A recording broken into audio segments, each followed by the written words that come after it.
The early Roman Empire. Augustus was the first Roman emperor, and the first four emperors after Augustus came from his family. They were Tiberius, Caligula, Claudius, and Nero.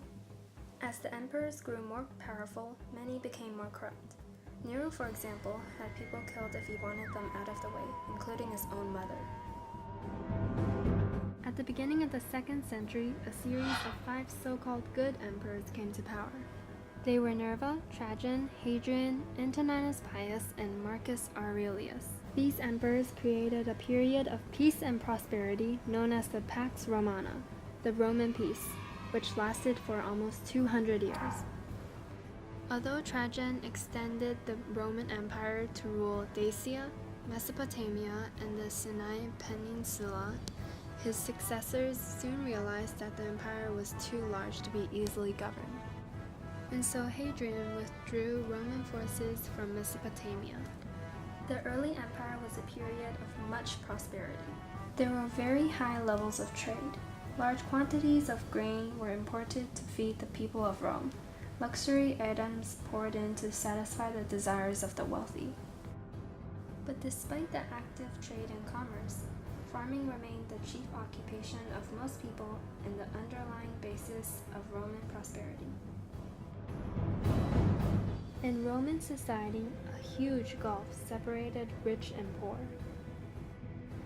Farmers especially were very poor because they couldn't own their own land, and they often became dependent on the huge estates of their wealthy neighbors. And even though in the cities there are also many poor citizens who worked in shops and markets, overall there were thousands of unemployed who depended on the emperor's handouts of grain to survive. After conquering Greece, the Romans began to adopt many aspects of Greek culture, including Greek-style art. Greek statues became popular when the supply of original works ran low. In architecture, although they continued to use Greek styles, such as colonnades and rectangular buildings, the Romans also used curved forms, such as the arch, the dome, and the vault. Literature in the early Roman Empire. All you have to know is that the high point of Latin literature was reached in the age of Augustus, where the most distinguished poets of the Augustan age was Virgil, Livy, and Horace. Horace was a sophisticated writer who became famous for his work, The Satires. Virgil was a distinguished poet who wrote his masterpiece, The Aeneid, and Livy was the author of the masterpiece, The Early History of Rome. It was the most famous Latin prose work of the Golden Age. Life in the Roman world. In Roman families, the head of the household was the paterfamilias, which we will talk about later. All Roman upper-class children were expected to learn to read and write. What's surprising is, at the age when boys were entering secondary school, girls were entering into marriage. For females, the legal minimum age for marriage was 12, although 14 was a more common age. And although for males, the legal minimum age was 14, most men married later. Now coming back to the paterfamilias were the dominant males. Roman males believed that women should have male guardians, and that's the paterfamilias' job. By the AD 100s, things were changing for Roman families. The paterfamilias no longer had absolute authority over women and children, meaning that they could not sell children or put children to death anymore.